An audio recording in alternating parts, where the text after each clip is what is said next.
Bonjour, nous poursuivons notre étude de l'épître de Paul aux Galates et nous voyons aujourd'hui la péricope, l'extrait, qui, dans le chapitre 1er, va du verset 11 au verset 24.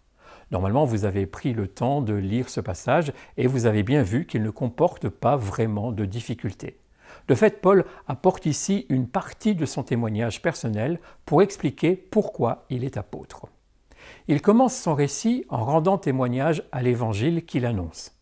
« Mes frères, dit-il, il faut que vous sachiez, il faut que vous enregistriez une chose importante. Cet évangile, dit-il, n'est pas une invention humaine, ce n'est pas un homme qui me l'a transmis, ce n'est même pas un professeur qui me l'a enseigné. » Étonnant d'ailleurs de présenter l'évangile en proposant 3 négations.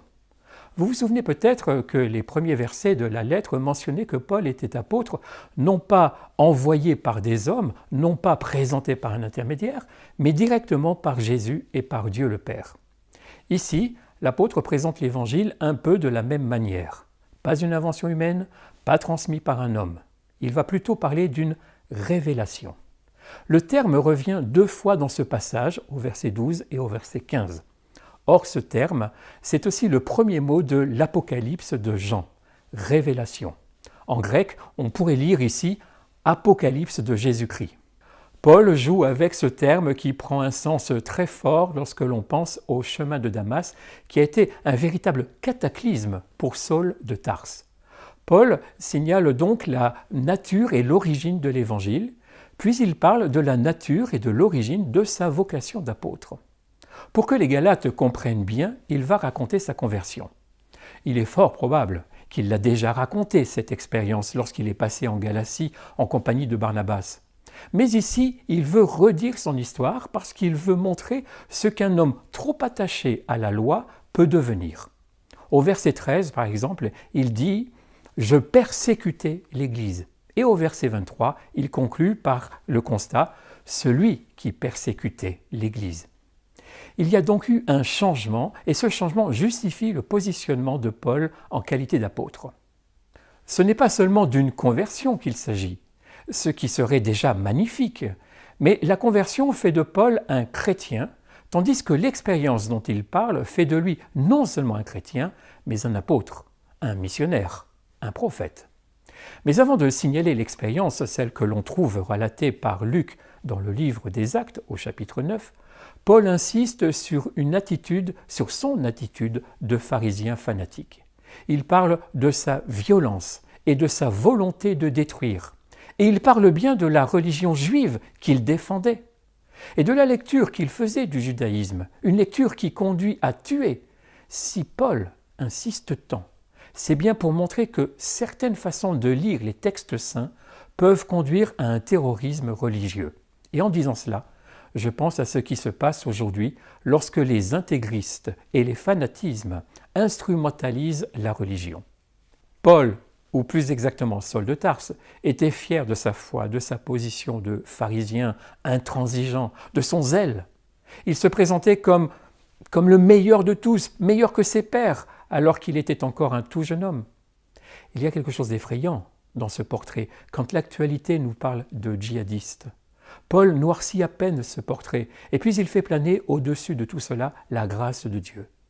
Avec des expressions que l'on trouve dans l'Ancien Testament pour parler de l'appel d'Ésaïe et celui de Jérémie. Ésaïe 49 par exemple. « Écoutez-moi, peuple lointain, soyez attentifs. L'Éternel m'a appelé dès ma naissance, et il m'a nommé dès ma sortie des entrailles maternelles. » Et puis Jérémie 1. « Avant de te former dans le ventre de ta mère, je te connaissais, et avant que tu naisses, je t'avais consacré, je t'avais désigné prophète pour les nations. » Vous avez remarqué les 2 clins d'œil aux appels et aux vocations des prophètes Ésaïe et Jérémie. Ils font tous les 2 référence aux nations. Or, Paul est destiné à devenir l'apôtre des nations. L'apôtre connaît bien l'Ancien Testament et il en fait un bon usage. Depuis cette expérience sur le chemin de Damas, il a eu le temps de méditer sur son histoire et sur celui qui a bouleversé cette histoire. L'expérience de Paul est unique. Les disciples devenus apôtres et missionnaires sont tous des témoins de la vie et de la résurrection de Jésus. Paul, qui n'a pas connu Jésus de son vivant, est le seul à avoir connu une conversion aussi spectaculaire que la sienne, avec une intervention directe de Jésus ressuscité dans sa vie. Finalement, comme proclamateur de l'Évangile auprès des nations, Paul est plus prophète qu'apôtre. Et c'est parce qu'il s'inscrit dans la lignée des prophètes d'autrefois qu'il ne va pas chercher des cautions extérieures. Il est indépendant des autres apôtres parce qu'il ne dépend que du Christ qui est venu changer sa vie. Et Paul décide de remplir le rôle de prophète pour le service des nations. Il comprend sa mise à part et il sait, du coup, qu'il est destiné à une mission très particulière. Il se sait appelé et donc perçoit bien une intervention de Dieu qui le veut à son service. Il discerne aussi la prévenance de Dieu. Il parle par exemple de la grâce et de la façon dont Dieu a jugé bon. Tout cela suffit pour qu'il se sente vraiment investi et c'est pourquoi il n'a pas besoin de l'approbation de qui que ce soit. Ce n'est pas que son indépendance fasse de lui un franc-tireur, mais celui qui connaît parfaitement les Écritures, c'est aussi qu'on ne résiste pas à Dieu.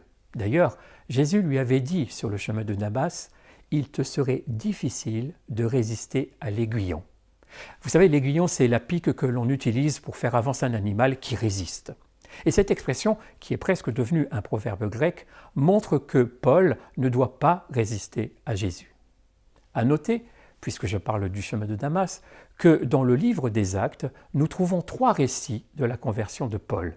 Il y a bien sûr le texte de Acte 9, mais il y a aussi 2 autres discours de Paul où justement l'apôtre raconte lui-même comment il a vécu cette expérience. C'est dans Acte 22, Paul est alors devant des Juifs à Jérusalem, et c'est dans Acte 26, il est prisonnier et doit plaider sa cause devant le roi Agrippa. En lisant ces 3 récits, on peut reconstituer un peu l'ensemble du même événement. Mais revenons à notre épître aux Galates. Paul signale sa conversion et d'après Acte 9, il est allé à Damas pour rencontrer Ananias. Là, il est resté quelque temps et il semble y avoir même prêché l'Évangile. Et puis, il s'est rendu en Arabie et ensuite, il est revenu à Damas avant de se rendre enfin à Jérusalem. Tout cela a duré 3 ans. 3 ans entre le chemin de Damas et la rencontre de Pierre à Jérusalem. On se demande parfois ce que Paul est allé faire en Arabie. Certains pensent qu'il a évangélisé, tant il avait envie de partager son expérience. La région où il s'est rendu correspondrait à une vaste partie de la péninsule avec le royaume des Nabatéens et le Sinaï. Et dans cette région, on parle araméen et cela rend peut-être plus possible la prédication de l'apôtre. Mais certains pensent plutôt que Paul, après sa conversion, avait vraiment besoin de se reconstruire et que l'Arabie a été un long temps de retraite. Et la région du Sinaï est riche d'histoire pour un juif. Vient enfin la visite de Paul à Jérusalem. Elle est mentionnée dans Galates 1, verset 18, et dans Acte 9. Elle se situe donc 3 ans après la conversion de Paul. Dans le livre des Actes, on a l'impression d'un voyage plus important, plus communautaire. Paul est introduit auprès des apôtres, il relate ses expériences et il va, il vient avec eux. Tandis que dans Galates, on a plutôt l'impression d'une rencontre beaucoup plus restreinte, plus intime, plus courte. La visite elle-même est de durée beaucoup plus limitée, 15 jours, et son motif est de faire la connaissance de Céphas. Si Paul souhaite rencontrer Céphas, Pierre, ce n'est pas pour recevoir des instructions de la mission, ni avoir un complément d'information sur Jésus, mais tout simplement pour manifester l'unité qui existe entre les témoins du Christ et ceux qui ont reçu un appel spécifique pour annoncer cet évangile. Dans le chapitre suivant, Paul précisera ses contacts avec Pierre, avec Jacques, le frère de Jésus, et avec Jean. Paul ne voit aucun autre apôtre que Pierre, si ce n'est Jacques, le frère de Jésus. Selon la façon d'écrire, on peut voir une distinction entre les apôtres et le frère de Jésus. Certaines traductions disent « Je n'ai pas vu d'autres apôtres sinon Jacques ». D'autres disent « Je n'ai vu aucun apôtre, mais seulement Jacques ». À noter que dans cet épître, Paul écrit presque toujours « Céphas » pour parler de Pierre. C'est d'ailleurs une quasi-habitude dans ses lettres.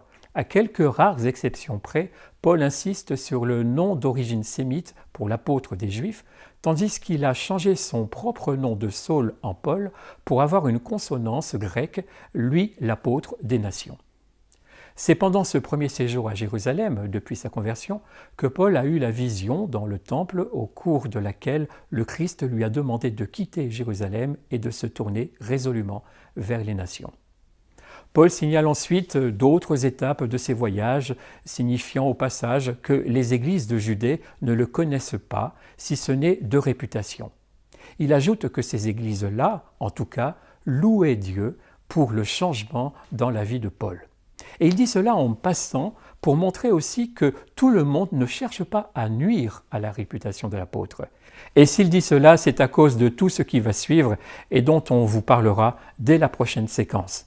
À bientôt.